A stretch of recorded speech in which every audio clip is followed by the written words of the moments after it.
जीवन में जितने दुख दिखते सब निज दोषों के कारण ही। कई को विधवा होना पड़ा तो क्यों? क्योंकि दूसरों के बहकावे में आने का उसके अंदर दोष था। ये भी बहुत बड़ा दोष है कि दूसरे के बहकावे में आ जाना, स्वयं विवेक न करना। और ना तो समाज में कई की कमी है, न मंथराओं की कमी है। स्त्रियों भी मंथराएं रहती हैं, पुरुषों में भी मंथरा रहते हैं। एक दूसरे को बहकाने में ही उनको आनंद आता है। तुम्हारा घर ठीक ठाक चल रहा है, तुम्हारी मौसी आएगी वो बहका देगी तो गड़बड़ शुरू हो जाएगी। तुम्हारी भांजी आएगी वो कुछ डिस्टर्ब कर देगी। अपने लोग ही उसी में से ऐसे कोई आ जाते हैं जो तुम्हारे घर की सुख शांति को नष्ट करने का काम करते हैं। छोटे भाई को बहका दिया, उसका दिमाग बिगड़ गया, घर में झगड़ा शुरू, बंटवारा शुरू। जब मंथरा के बहकाने से कई महारानी बहक सकती है, बहुत बड़ी बात है। यहाँ मंथरा नौकरानी है, कई महारानी है, और घर में बहुत हैरानी है। राजा दशरथ मंथरा और कई के समीकरण के बीच में परलोक गमन करते हैं। इसलिए बुद्धिमान व्यक्ति कभी किसी के बहकावे में नहीं आता है, स्वयं विवेक करता है कि हमें क्या करना उचित है और ये व्यक्ति हमको क्यों बहका रहा है।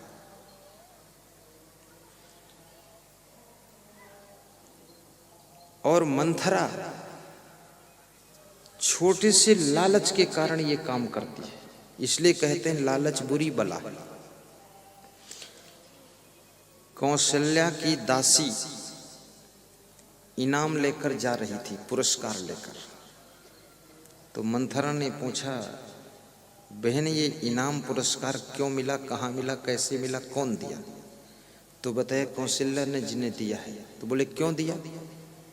बोले तुमको पता नहीं है, कौशल्या के राम का कल राज तिलक होगा, वो राजा बनेंगे।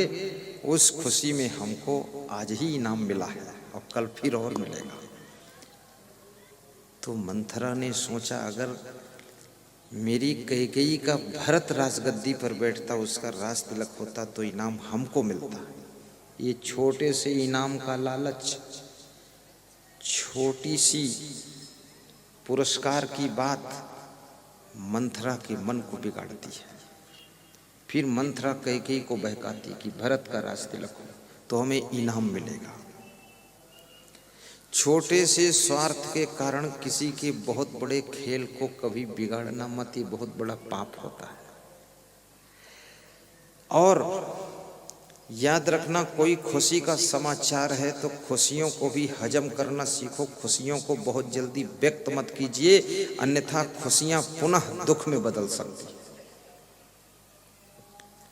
कौशल्या को यह समाचार मिला था राम का राज तिलक होगा, तो कौशल्या इस खुशी को अगर अपने आप में हजम कर लेती और किसी को इनाम न बांटती तो शायद ये लफड़ा आगे बढ़ता नहीं। लेकिन कौशल्या अपनी इस खुशी को जाहिर कर रही है। महात्मा विदुर कहते हैं, जो व्यक्ति अपने हर्ष को, खुशी को पीकर हजम कर जाता है, हुल्लड़ नहीं मचाता, और जो अंदर उठे हुए क्रोध को शमन कर लेता है, वह व्यक्ति राज्य और लक्ष्मी का अधिकारी बनता है। उसे सफलता निष्कंटक मिलती है, कोई बाधा नहीं। इसलिए खुशियों को भी हजम करना सीखो।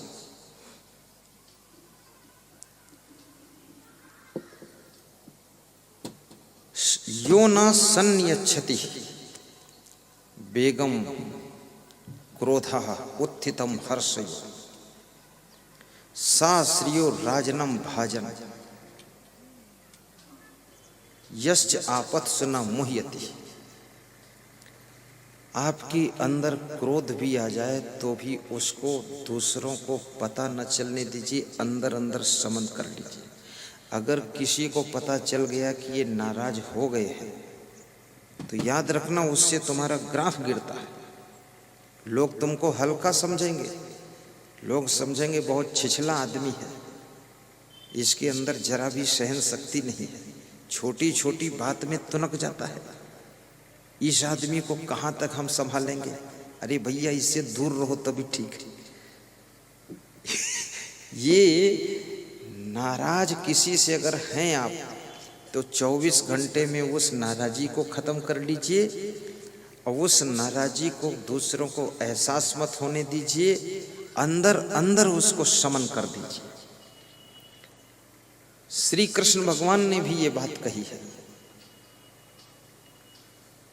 शक्नोति है यह सोढ़ुम प्राक शरीर विमोक्षणा काम क्रोधोद्भवम वेगम सह युक्ता स सुखी नरा।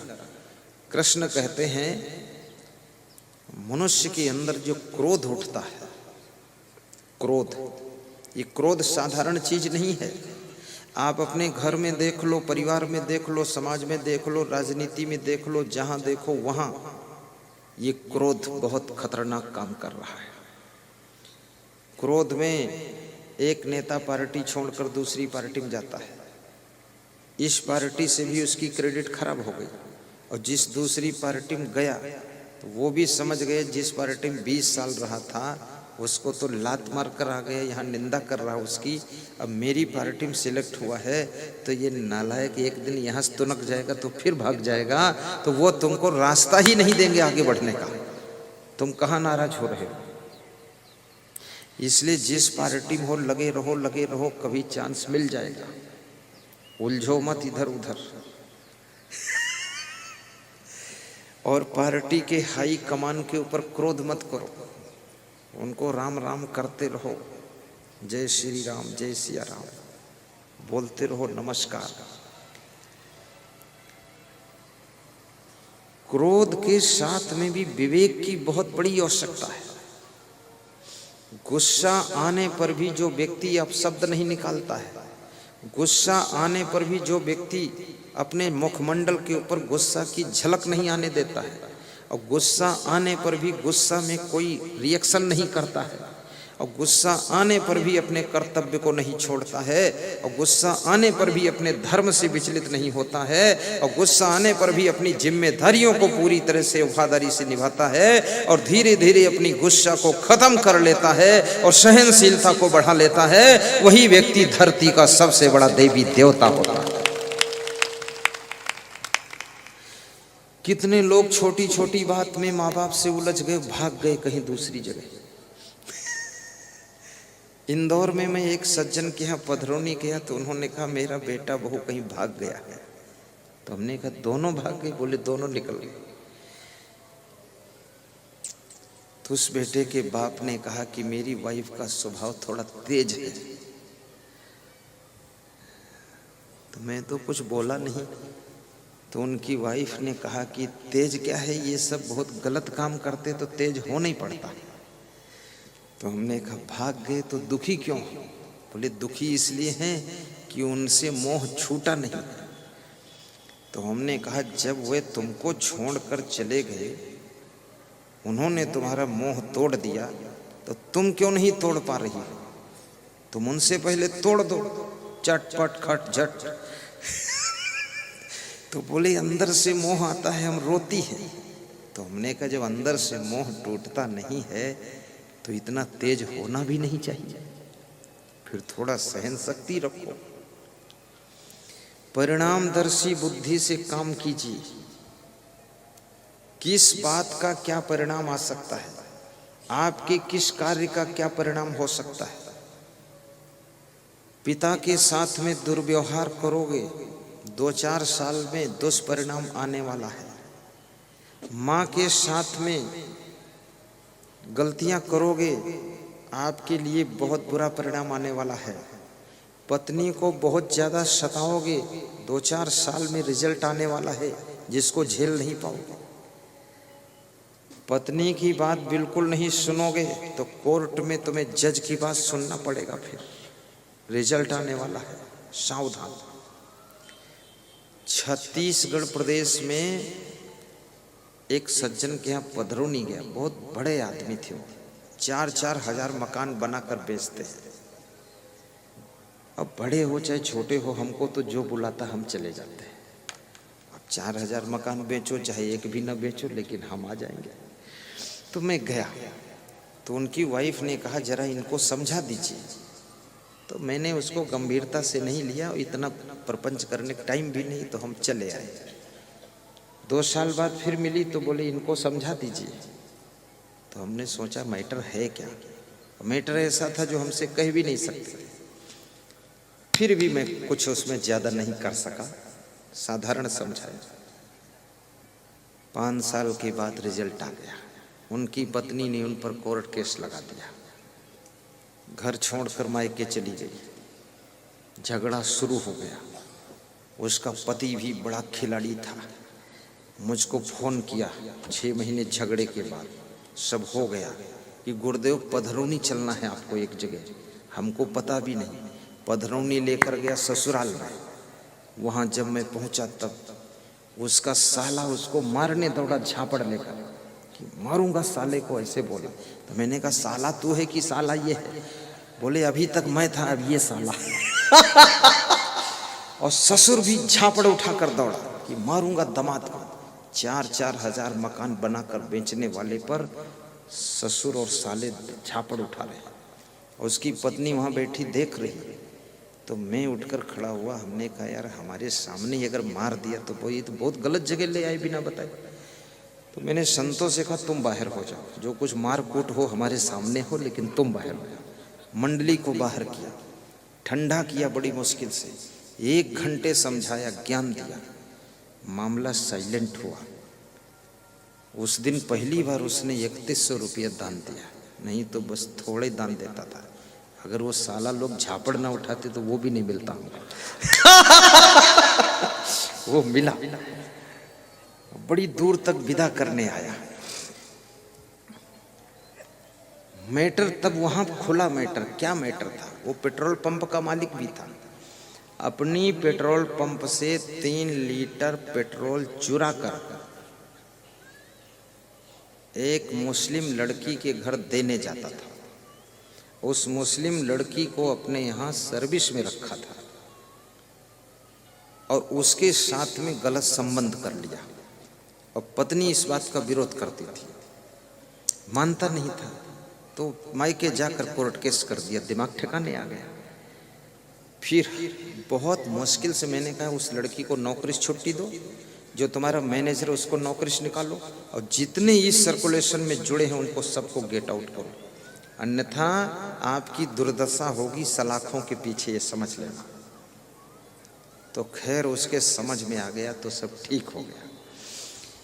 जिस महिला के साथ तुम विवाह करते हो उसको धोखा दे करके दूसरी महिला से कृपया संबंध मत कीजिए। सभी महिलाओं को हाथ जोड़कर नमस्कार कीजिए। माँ बहन बेटी का दर्शन दूसरी महिलाओं में कीजिए। मन को पवित्र रखिए। उलझन वाला काम क्यों मचा रहे हो? क्योंकि आपकी वाइफ ने अपने माता पिता भाई बहन सखी सहेली को त्याग करके तुम्हारे लिए वो पति चुन करके वो आई है, तो कम से कम तुम भी थोड़ा सा संयम से रहो। मांस मछली अंडा नशा शराब मत लीजिए। दारू पी करके अपनी वाइफ को गाली मत दीजिए। घर की उन्नति कीजिए। उनके रहने के लिए अच्छा रूम बनाइए, अच्छा मकान बनाइए, चलने के लिए अच्छी गाड़ी लाइए। ये दारू पी पी कर पान तमाकू पुड़िया खा खा कर पैसा बर्बाद मत कीजिए। अपने मुंह को भी थोड़ा साफ सुथरा रखिए। जिस समय शादी होना था उस समय मुंह को बहुत साफ सुथरा करके मेकअप करके और दांत वाँत साफ करके फोटो खिंचा कर और दिखा कर और शादी तो कर लिया। अब ये भूत बने घूमते हो, तुमको अकल है? थोड़ा शुद्ध रहो।